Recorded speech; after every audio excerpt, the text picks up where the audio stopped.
Hey folks, it's Ben. We're here with our 1990 Chevrolet Beretta GTZ or GTZ. I haven't dealt with this car in over a year since we've got it. Rolled it off the trailer here, and that's where it sat in front of the wagon and the Bonneville over there. So I think it's time we dragged it out, cleaned it up, and put it into the other Quonset so we can start doing some work to it. So this video is going to be covering us moving it, washing it, detailing the interior and stuff like that, getting all the stuff pulled out. And maybe not in this video, but we'll then put it in the other Quonset. I got another car I'm taking apart, but anyway, long story short, let's get this thing moved out of here.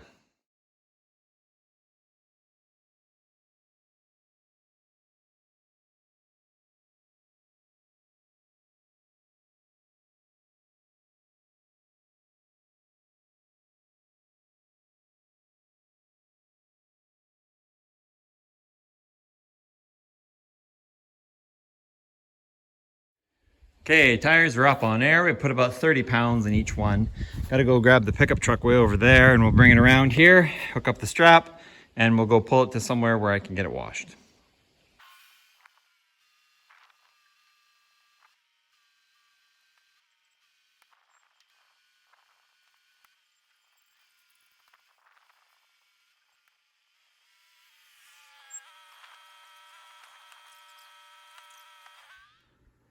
I believe this is actually the first time I've been able to film it while it's been wide open in the sunshine. So that's pretty cool if you call this sunshine.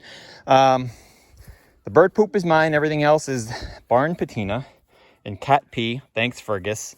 And so it's a GTZ high output. I'm going to go ahead and on the back of this list have the other videos that are about it, but they're in dark spaces. But long story short, it's got some damage on it. I have a replacement panel now for this. So we're good there. This one's clear, mine's black, whatever. Chevrolet, it's in fairly good condition, like rust-wise. I got a little bit on the lip here of a paint peeing off, but that's nothing, right? Underneath, it's just as clean as well. So it's a really nice example. Fairly high miles. The issue is that the quad 4 inside does have a worn timing chain, and I was warned not to start it until it was starting to make a noise, and that was a red flag to stop. So that's what our winter project will be, is to disassemble that, see how far we need to buy and then put stuff in. So there you go. And we've got the, whoops, I never put that back in. We've got that going for us, right? So, but now what I would like to do is, I don't like working on filthy cars. I like working on nice, clean cars. So let's go ahead and pressure wash this and hand wash this, and then we'll open it up and we will, like, our headliner is failing, but that's a winter project we can totally do to fix. And like, someone got murdered in the back seat and there's mouse poop everywhere. So let's just make this workable again. So, you know, it'll be good to work on. So that's what this project is today. And door pins, of course it needs door pins. These doors are 8 feet long. So let's get to work. I'll time lapse you. I'll get my pressure washer out. I'll wash it, and then we'll clean the inside.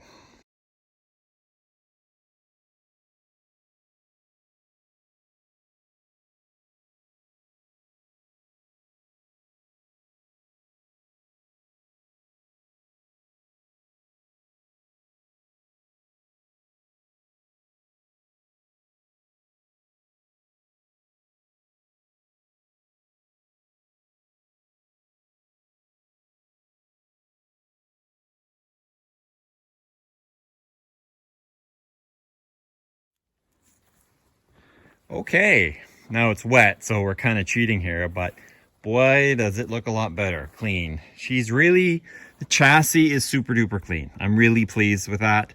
The wheels are a little bit more faded than the body. Once again, that's moot point.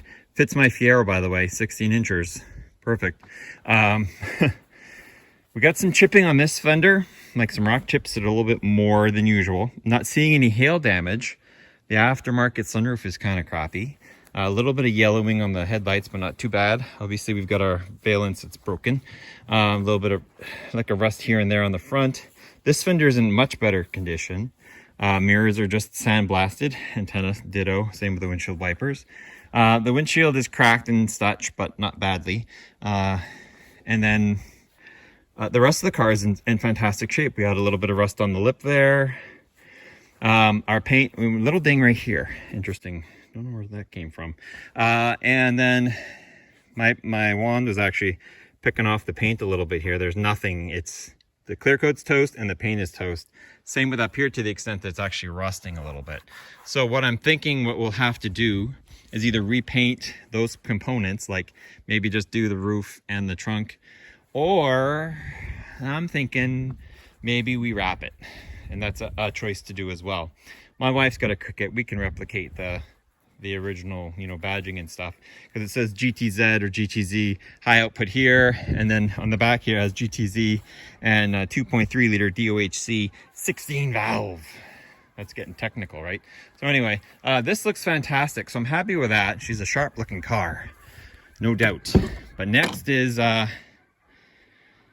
this murder scene that we've got to kind of clean up. So what I'm going to do first, I think, normally what I do is I vacuum and shampoo and come back a couple days later and do it. And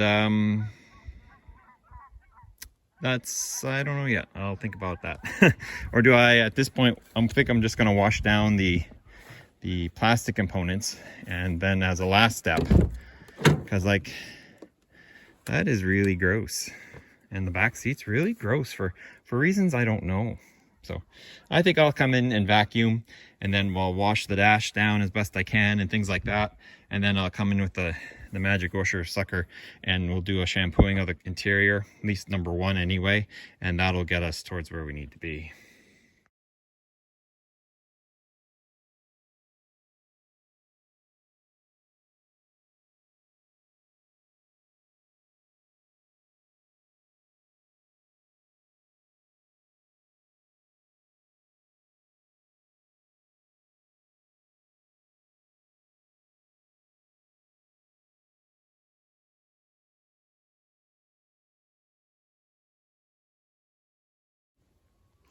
Doesn't quite seem it like on the camera there, but it's actually getting quite dark out. So we're going to call it a day on this thing because it's getting hard to see.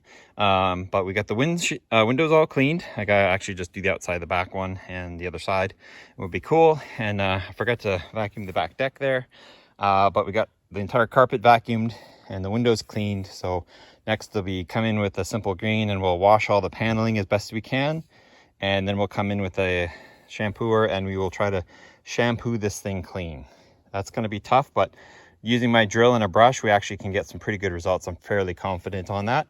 And so then we'll have the interior in a spot where you don't mind hopping in it to do something or do whatever. And so that's exactly where I want to be. If you guys have any questions, hold on, because I'm going to show you the other stuff.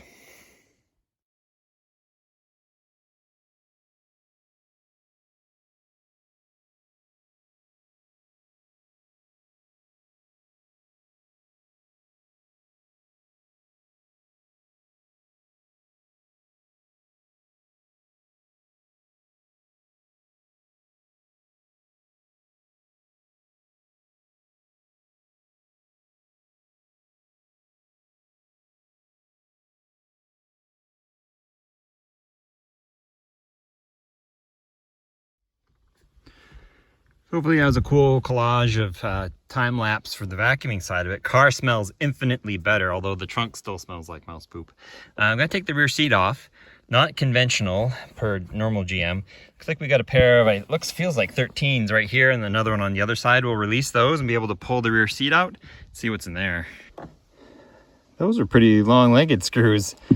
Well, due to the difficulty, I bet this has never been up, so maybe we make a lot of money doing this. Let's see. Click, click. There's some money and some stuff and some sweet and low. Okay, cool, whatever. Ooh, lots of stuff. Magnetic numbers, letters. Not bad, actually. Looking at the back of the mat here. That might be a pseudo build sheet for a sticker right there. And pens and assorted knickknacks. What do we got here? I'll bring the vacuum back here, but pens, sugars,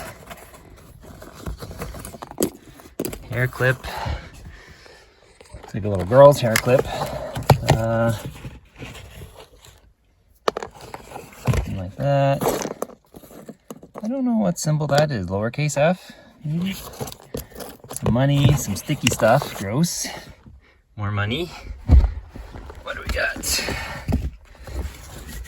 Over here we got another little girl's hair clip. Pennies. More money. Maybe we got a little mouse nestage over here. Cargo net. Something. Somebody crammed some crap down that. Yuck. Ooh, $20. Cherokee. Something. Shoes? Not sure. The anti-pill. Oh, this garment has been, there's this pilling, I gotcha. And some other assorted crap down there. It's probably, that's the anchor point. So yeah, nothing crazy, but nice to get out. And I could re-shampoo this too. And then get the undercarpet. And yeah, maybe $1. We'll see. Next little time lapse here, we're going to be shooting the interior here. So we got 50% mix of simple green and then 100% for the really nasty stuff. Like there's a sticker that's going to be there. We'll use it for that. And we're just going to wipe down all the plastic surfaces in the car. A lot of them are still quite grody. Just from whatever that was in here. The dash. It's not a steering wheel cover. And things like that, because we already did the interior glass. So this is just the final wipe down, and then we'll come back with ultra black to finish everything off.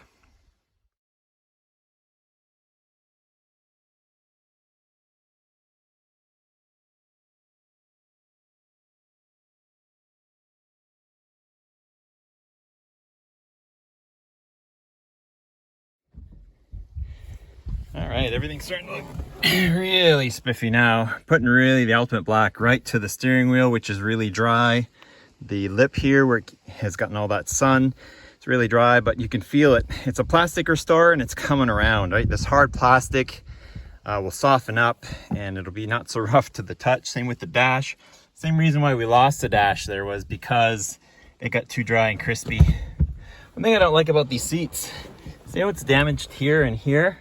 Well, that's only because if they were stored down, then that squishes the seat on the bottom and kind of disfigures it. But anyway, so next video up for this car is I'm going to start doing a fleet tour, which is essentially we're going to go through every car with the RPO stickers and do what I do with the junkyard cars, except for the actual cars I drive, or have anyway, because I got 12 on the property. So that'd be kind of fun to see. Good to catalog for the family and for you guys to follow along with. But yeah, it smells nice in here now. The floors are clean. I don't mind, wearing street clothes to sit in them. I still got to do those lowers right here, but I actually ran out of ultimate black. So we'll come back to that next time because we got to keep hitting this wheel till it will come around, but you really got to hit it long and hard. So that's exactly what we'll do. If you got any comments or questions, leave them. Subscribe to my channel, Turbo231. Got to flip some belts too. See, it's not supposed to twist like that. And it's supposed to be perfect when it comes out. And thank you for watching. You guys have a good day.